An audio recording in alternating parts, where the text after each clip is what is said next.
Hello friends, good morning. Welcome back to my channel. তোমরা কেমন আছো? আশা করছি খুব ভালো আছো, আর আমিও ভালো আছি। আর এখন বাজে সকাল 6টা। আর আজকের ভিডিওটা কিন্তু এখান থেকে স্টার্ট করে দিছি, আর একদম সকাল সকালে আজকে ভিডিওটা কিন্তু শুরু করে দিছি। আর এদিকে দেখো, সকালে একদম ফ্রেশ হয়ে আসাইরা কিন্তু আমি রান্না করে আয়া পড়ছি চা করতাম, আর আমি কিন্তু চা বসাইও দিছি। দেখো এখানে কিন্তু আজকের মানে সকাল সকাল ওয়েদারটা কিন্তু ভীষণই সুন্দর লাগতেছে, এলাকা তোমরা একটু দেখাইলাম। আর যদিও আমি প্রত্যেকদিন সকালবেলায় ঘুমের থেকে উঠি, মাঝে মধ্যে সময় একটু দেরি হয়ে যায়, যেহেতু শুনো এখন স্কুলটা বন্ধ আছে, লেগে কিন্তু মানে একটু মানে লেট হয়ে যায়, কিন্তু লেগা মানে 7টা সাড়ে 7টা আমার বাজে, আমি 6টা সাড়ে 6টার মধ্যে কিন্তু ঘুম থেকে উঠতে যাই। আর এদিকে দেখো আমি কিন্তু চা বসাই দিছি। আর অক্ষণে আমার ভিডিওটা কে কইরা দিতেছে জানো? অক্ষণে কিন্তু সুনুর পাপা কিন্তু ভিডিওটা কইরা দিতে আসছে। আর সুনু তো এত সকালবেলা ঘুমের থেকে উঠে না, তো সুনুর পাপাও ডিউটির যাবো গা, তো আমরা দুইজনের লাগিয়ে কিন্তু চা কইরা নিতে আসি। আর এদিকে কিন্তু অক্ষণে সুনুর পাপাই কিন্তু আমার একটু সময় লেগে ভিডিও কইরা দিচ্ছে, তো আমি কইতেছি যে একটু ফোনটা ধইরা দিবা, তো সুনুর পাপা কিন্তু ভিডিওটা কইরা দিছে। আর এখন দেখো দুইজনের লেগে একদম গরম গরম 2 কাপ চা নিছি, তো আমরা দুইজনেই ওখানে টিফিনটা খাইলাম। তো শুনু তো তোমরা কইছি আর অনেকটা লেট করে ঘুমাতে উঠবো, মাত্র 6টা বাজে। শুনু তো উঠতে উঠতে 7টা থেকে সাড়ে 7টা বাজবই। আর এখন দেখো চা টিফিন খায় সেটা কিন্তু অনেকক্ষণ পরে আবার তোমরা সামনে আইছি, তো এর মধ্যে আমার টুকটাক অনেকটাই কাজ কইরা নিছি। আর এদিকে দেখো শুনবো কিন্তু ঘুম থেকে উঠতে গেছে, প্রায় সাড়ে 7টার মতন বাজে।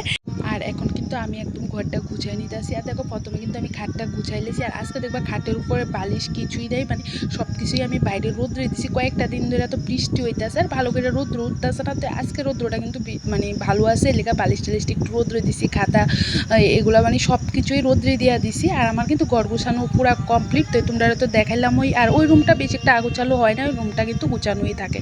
তো এদিকে দেখো সোফা টোফা সবই কিন্তু গুছাই লেছি, তো ঘরও কিন্তু ঝাড়ু দিয়া ঘর মুছা টুচা মানে সব কাজই কমপ্লিট করে নিছি। আর এখন দেখো আমি রান্না করে সেটা রান্না বসাইও দিয়েছি। তো আজকে বেশি কিছু রান্না করতাম না, কিন্তু আজকে একটা স্পেশাল তরকারি রান্না করুম, যেটা আমরা সবারই খুব প্রিয়।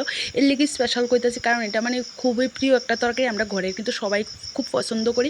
আর এদিকে দেখো আমি চিংড়ি মাছটা ভাইজা লাইতেছি, মানে চিংড়ি মাছ তো আমরা সবাই খুব পছন্দ করি, আর মানে বেশিরভাগ শুনুতে চিংড়ি মাছ ভীষণ কিন্তু পছন্দ করে খাইতে। তো এই আজকে চিংড়ি মাছ রান্তাছি, তো আজকে চিংড়ি মাছটা রান্তাছি কাঁঠাল দিয়া, তো ইচো চিংড়ি করুম, যেটা আমরা সবাইরই খুব প্রিয়, এর লিগে স্পেশাল কইতাছি।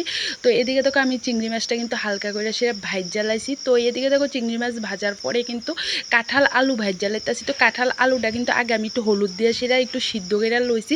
তো এখন দেখো একদম পরিমাণ মতন কিন্তু আমি লবণ দিয়ে লাইতেছি, তো মানে একবারে কিন্তু লবণটা দিয়ে লাইছি, তো আর কিন্তু লবণ দিতাম না তরকারির মধ্যে। তো এদিকে দেখো আমি একদম ভালো করে কিন্তু কাঁঠাল আলুটা কিন্তু আমি ভাইজালাম। আর তোমরা অবশ্যই কমেন্ট করে সেটা জানাইবা কার কার কাছে মানে ইঁচড় চিংড়ি খাইতে পছন্দ করো। আমার কাছে তো ভীষণ প্রিয় একটা তরকারি। আর এদিকে দেখো তোমরা লোকে কথা কইতে কইতে কিন্তু আমার মানে কাঁঠাল আর ভাজি হয়ে গেছে, তো ভাজিটা কিন্তু আমি নামাই লাইতেছি। তো তারপর দেওয়া দিমু ফোড়ন। তো এই দেখো এদিকে আমি প্রথমে কিন্তু একদম তেল দিয়ে দিছি, একটু বেশি করেই কিন্তু তেল দিতেছি। কাঁঠালের তরকারি কিন্তু কম তেল দিলে ভালো লাগে না, তো মানে আমি অন্যদিন যদি এত তেল দিয়ে রান্না করি না, আজকে কিন্তু অনেকটা পরিমাণে কিন্তু তেল দিছি। দেখো এখানে তেল দিয়ে সেটা শুকনো লঙ্কা দিয়ে লাইছি। তো তারপর কিন্তু আমি ফোড়নে 5 ফোড়নেই দিমু। তো এইদিকে দেখো আমি 5 ফোড়নও কিন্তু দেওয়া লাইছি। তো তারপর দেখো আমি পেঁয়াজ কুচি করে রাখছি, তো পেঁয়াজ কুচিটাও কিন্তু দিয়ালামু অক্ষণ। তো পেঁয়াজ কুচিটা কিন্তু একদম ভালো করে লাল লাল করে সেটা ভাজি করে লামু।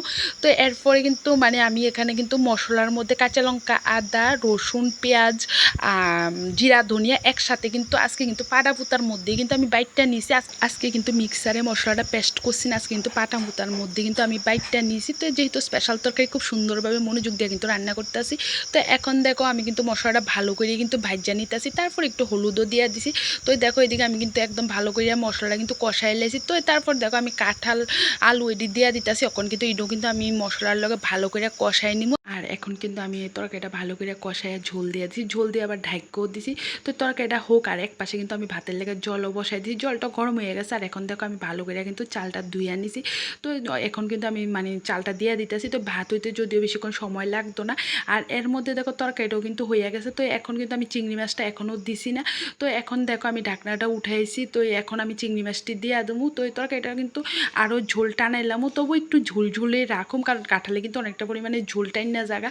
তো আর একটুই টানামো। আর দেখো এখন আমি চিংড়ি মাছটা দিয়ে দিছি। তো চিংড়ি মাছটা একটু ভালো করে মিলে সেটা দিতেছি। তো আবার কিন্তু কিছুক্ষণের লেগে আমি কিন্তু ঢাকা দিমু।